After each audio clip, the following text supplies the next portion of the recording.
고린도 전서는 바울이 3차 선교 여행 중 에베소 지역에 체류하면서 교회의 중요성과 성도들의 온전한 신앙관을 위해 기록했습니다. 그로부터 6개월 후에 고린도 후서는 고린도 교회의 성도들에게 사도 바울의 성직의 직분을 온전히 수행해 오면서 오직 복음 전파에 힘써 왔음을 강조하면서 예루살렘 교회에 처해 있는 여러 가지 어려움을 위해서 헌금과 또한 사도 바울의 사도직을 위해서 기록한 내용이 바로 고린도 후서의 내용입니다. 읽은 본문 고린도 후서 5장 17절 이하에는 하나님께서 우리에게 사도 바울을 통하여 주시는 새로운 생명의 피조물을 말씀하고 있습니다. 17절 말씀에 그런즉 누구든지 그리스도 안에 있으면 새로운 피조물이라 이전 것은 지나갔으니 보라 새 것이 되었도다라고 말씀하고 있습니다. 새로운 피조물이 되었다는 것은 무엇을 말하고 있습니까? 곧 새로운 신분을 갖게 된 것을 말씀하고 있습니다. 우리가 예수님 안에 있는 생명으로 새롭게 태어나는 순간 우리의 신분이 새롭게 바뀌었습니다. 이전에 나의 육체로 삶을 살아가는 모든 것들이 그리스도 안에서 죽어버리고 새로운 생명이 새로 태어났다는 것을 말씀하고 있습니다. 에베소서 2장 2절 말씀에 너희는 그 가운데서 행하여 이 세상 풍조를 따르고 공중에 권세 잡은 자를 따랐으니 예수를 믿기 전에 우리는 이 세상 풍조를 따랐습니다. 공중 권세 잡은 자를 따라 다녔습니다. 에베소 2장 3절에 다른 이들과 같이 본질상 진노의 자녀이었더니 라고 말씀하고 있습니다. 그리고 하나님의 심판을 피할 수 없는 본질상의 진노의 자녀들이었습니다. 우리는 이렇게 세상 풍조를 살아간 사람들이었습니다. 세상에서 진노의 사람들이었습니다. 그래서 우리는 분노를 끊이지 않습니다. 우리의 화가 끝까지 오르고 있습니다. 세상 속에서 누군가에게 우리를 건드리면 우리는 폭발합니다. 우리 마음속의 내면색에서 주체할 수 없습니다. 세상의 욕망이 가득 찼던 것입니다. 본질상의 진노의 자녀라는 말은 어떤 방법으로도 하나님의 진노, 하나님의 심판을 피할 수 없는 자녀였음을 말하고 있습니다. 골로새서 1장 21절 말씀에 전에 악한 행실로 멀리 떠나 마음으로 원수가 되었던 너희를 이라고 말씀하고 있습니다. 더 나아가 하나님과 원수되었던 자들이었습니다. 하나님을 만날 수 없었던 저희들이었습니다. 하나님을 알지 못하였던 자들인 것입니다. 그렇기 때문에 하나님을 만날 수도 없습니다. 하나님과 가까이 할 수도 없습니다. 하나님과 공유하면서 삶을 살아갈 수 없습니다. 그렇기 때문에 나의 육체가 먼저입니다. 나의 생각이 먼저입니다. 나의 마음속에 있는 허탄한 모든 것들이 세상 속에서 살아 움직였던 것입니다. 그것이 믿지 않는 피조물, 그 이전에 새로운 피조물이었던 이전의 삶이 우리의 본연의 삶이었던 것입니다. 그런데 예수를 영접하여 새로운 피조물이 되었습니다. 새로운 피조물이 되는 순간 우리는 어떤 사람으로 변했습니까? 신분이 변한 것입니다. 우리가 새로운 삶을 살게 되었던 것입니다. 우리의 이전의 모든 더러운 것, 악한 것, 거짓된 것, 모든 것들이 사라졌습니다. 예수 그리스도의 피로 말끔히 씻어졌습니다. 이제 새로운 몸이 되었습니다. 새로운 신분이었습니다. 겉은 같습니다. 얼굴은 같습니다. 손 모양도 같습니다. 발의 모든 몸체 옷 입는 것도 같습니다. 그러나 속에 있는 모든 내용물이 달라졌습니다. 바뀌어졌습니다. 새 것으로 태어났던 것입니다. 요한복음 1장 12절에 영접하는 자, 곧 그 이름을 믿는 자들에게는 하나님의 자녀가 되는 권세를 주셨으니, 예수님을 영접하는 자에게는 어떤 힘이 생겼습니까? 예수님을 영접하는 새로운 힘, 새로운 하나님의 권세를 갖게 되었습니다.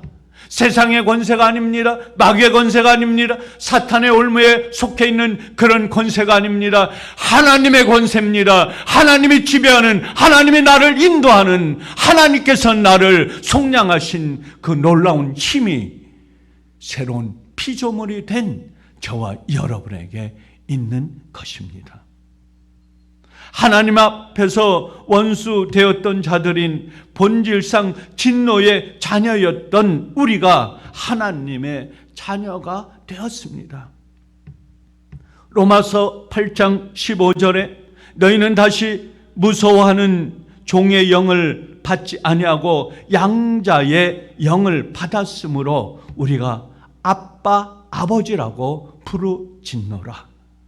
그리고 양자의 영을 받아 하나님을 나의 아빠라고 부르게 되었습니다. 나의 아버지라고 부르게 되었습니다. 부끄럽지 않습니다. 아빠, 아버지라고 하나님을 마음대로 찬송하고 찬양하고 마음대로 하나님을 섬기고 하나님 앞에 나아갔을 때 기쁨과 즐거움이 끊이지 않습니다. 우리 아버지입니다. 우리 아빠입니다. 나의 친한 가족이 되었던 것입니다. 이렇게 예수를 믿음으로 새로운 피조물이 되면 하나님의 나의 아빠가 되고 나는 하나님의 자녀가 되는 신분을 갖게 된 것입니다. 나는 그에 속해 있고 또 그는 나를 지배하는 지배권을 간 나의 순종하는 순종의 자녀가 되었던 것입니다. 새로운 피조물이 되었다는 것은 새로운 비전과 사명을 갖게 되었다는 것을 말합니다. 이렇게 예수님을 생명으로 다시 새롭게 태어나게 되고 하나님의 자녀된 신분을 갖게 되면 모든 것이 새로워지고 새로 태어나게 되는 것입니다. 새로운 비전과 사명을 갖게 됩니다. 새로운 목표를 갖게 되고 새로운 가치관을 갖게 된 것입니다. 예수사랑교회 성도 여러분, 여러분이 나이가 많습니까? 어립니까? 관계없습니다. 하나님께 주신 이 신분은 놀라운 힘을 갖게 됩니다. 나이가 관계없습니다. 어린 나이에도 관계없습니다. 어린이에도 비전과 꿈을 가질 수가 있습니다. 어른에게도 놀라운 비전과 꿈을 새롭게 가질 수 있게 되는 것입니다. 세상 사람들은 70이라도 80이라도 90이 되면 이제 나이가 늙어 죽게 됩니다. 어둠을 바라보게 됩니다. 저 세상 끝에 어둠 속에 사탄과 마귀에 속해 있어 죽음을 바라보고 죽음을 기다리고 있습니다. 그렇기 때문에 그들은 하는 것이 하나도 없습니다. 할 수 없습니다. 그러나 하나님을 믿는 새로운 신분을 갖게 된 우리는 다릅니다. 새로운 능력이 있습니다. 새로 솟아나는 힘이 있습니다. 하나님 나에게 주신 이 힘을 사용할 수 있는 능력을 갖게 되는 것입니다. 어둠아 와라, 고통아 와라, 세상의 어떤 것들 나에게 와도 이것을 물리칠 수 있는 놀라운 능력이 생기는 것입니다. 그렇기 때문에 예수님을 믿는 사람들은 그 속에 놀라운 능력과 힘을 갖게 되면서 세상의 어떤 것도 두려움 없이 헤쳐나가고 견뎌갈 수 있게 되는 것입니다. 그래서 새로운 피조물에 걸맞는 삶을 살게 되는 것입니다. 사도 바울도 부활하신 주님을 만났을 때 내가 주님 무엇을 하오리까 하고 주님께 물었던 것입니다. 17절 말씀에 이전 것을 지나갔으니 보라 새 것이 되었더라. 새로운 비전과 사명을 가지고 살아가기 위해서 우리가 해야 할 일은 무엇입니까? 사도 바울이 했던 그 일을 우리가 할 수 있습니다. 이전 것은 우리가 그리스도 육체를 알았던 때 이전에 내가 죄악 속에 어둠 속에 고통 속에 세상의 올무에 사탄의 영을 지배받던 그 삶이 이전 것이라고 하는 것입니다. 보라 이전 것은 어떻게 됐다고 말씀하고 있습니까? 이전 것은 지나갔으되 보라 새 것이 우리에게 도래했다라고 말씀하고 있습니다. 예수님이 나의 구주 되심을 내가 알지 못했을 때, 예수님을 인격적으로 만나지 못할 때 나의 모든 과거를 말하고 있습니다. 그런데 오늘 너무나 많은 사람들이 과거의 아픈 상처에 매여 있습니다. 저와 여러분도 마찬가지입니다. 주님을 알지 못하면, 주님을 멀리하면, 주님을 바라보고 교회 성전에 나와도 주님을 온전히 믿지 못하면 이전 것에 사로잡혀 어둠 속에 매여 있게 되는 것입니다. 과거의 실패와 넘어짐에 있게 됩니다. 그 속에서 얽매게 됩니다. 사탄의 침수에 고통을 당하게 되고 죄책감에 시달리고 사로잡히게 됩니다. 그런데 오늘 우리 주님이 말씀하십니다. 이전의 모든 것들은 지나갔다고. 예수사랑교회를 섬기는, 예수사랑교회를 사랑하는 온 성도, 저와 여러분의 이전 모든 것들은 지금 이 순간 예수 그리스도의 피로 말끔히 씻겨졌으며 이전의 모든 것들은 지나가 버렸다라고 하는 것입니다. 지나갈 것이다. 과거가 아닙니다. 이미 지나가 버렸습니다. 이미 지나갔다고 저와 여러분에게 말씀하고 있는 것입니다. 나를 묶고 있는, 나를 머물고 있는, 나의 심령 속에 갇혀 있는 그 아픔이 지나갔습니다. 상처가 지나갔습니다. 죄와 죄책감이 모두 사라져 버렸다고 말씀하고 있습니다. 지나갔으니라는 말은 지나가 버렸다는 것입니다. 모든 것이 과거에서부터 현재를 통해 미래로 향하고 있는 것입니다. 다시 어떤 것도 반복되지 않는다는 것입니다. 그러므로 더 이상 과거에 얽매일 필요가 없습니다. 과거에 지체할 필요가 없습니다. 그곳에서 벗어나기를 원합니다. 그곳에서 얽매여 있지 않기를 원하는 것입니다. 과거의 아픔이 없어졌습니다. 과거의 상처가 없어졌습니다. 과거의 모든 것들이 사라져 버렸다는 것입니다. 사탄은 언제나 과거 지향적입니다. 악한 것들은, 악한 영들은 과거의 얽매, 우리의 과거를 들춰냅니다. 과거를 끄집어냅니다. 그래서 그곳에 사로잡혀서 주님을 바라보지 못하게 합니다. 성령을 받지 못하게 합니다. 하나님과 함께하지 못하게 합니다. 주님의 사람들을 만나지 못하게 합니다. 악한 영에 사로잡히게 합니다. 그것이 바로 사탄의 괴계입니다. 과거에 지향적으로 삶을 살아가는 모습입니다. 그래서 오늘도 그리스도 안에서 이미 사라지고 지나가 버린 이전의 모든 것들을 우리는 버리라고 하는 것입니다. 그 공격에서 벗어나라고 말씀하고 있습니다. 지난날의 실패와 넘어짐을 가지고 끊임없이 우리를 침소하지만 그러나 우리 주님께서 이 모든 것들을 끊어버리는 것입니다. 지난 과거의 죄와 아픈 모든 것들 매임에서부터 풀어놓은 것입니다. 에레미야 29장 11절 말씀에 여호와의 말씀이니라 너희를 향한 나의 생각을 내가 아나니 평안이요 재앙이 아니니라 너희에게 미래와 희망을 주노라 라고 말씀하고 있습니다. 주님께서 주시는 에레미야에게 주시는 그 귀한 것은 노예로 있었던, 갇혀 있었던, 포로로 잡혀 있었던 이스라엘 백성들에게 에레미야 선지자를 통해서 주신 하나님의 말씀은 평안입니다. 기쁨입니다. 생명의 빛입니다. 미래의 희망인 것입니다.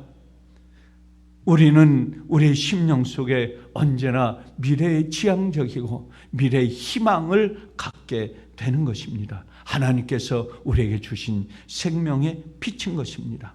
바울은 이전 것은 지나갔으나 보라 새 것이 되었더라라고 선포했습니다. 이 말은 하나님의 은혜를 보라는 것입니다. 하나님의 은혜가 우리 몸과 마음 속에 가득 넘치는 것입니다. 그리스도 안에 이전 것은 지나가게 해주신 하나님께 새로운 피조물로 새로운 인생의 삶을 살라고 주님께서는 말씀하고 있는 것입니다. 하나님이 주시는 은혜와 평강이 새로운 피조물이 된 모든 사람들에게 새로운 생명의 빛, 새로운 미래를 향하여 나가게 만드는 것입니다.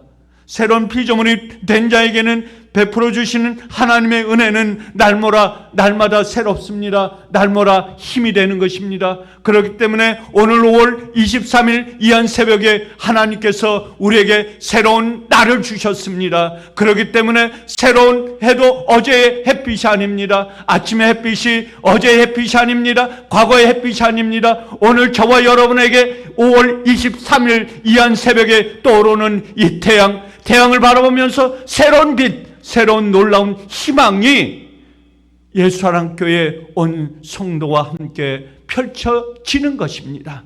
그렇기 때문에 오늘 하루 삶을 살아가는 저와 여러분, 세상 속에서 힘있게 살아가기를 원합니다. 세상 속에 어떤 매임도 놓여있지 않기를 원합니다. 세상의 직장에서, 삶의 터전에서, 가정에서 온 식구와 온 삶을 살아갈 때 오늘 새벽을 주신 하나님께서, 새벽을 깨워주신 우리 주님께서 저와 여러분에게 가슴 속에 새로운 희망과 빛을 갖고 너희는 새로운 피조물이라, 보라 이전 것은 지나갔으니 새로운 것이 너희에게 임하도다.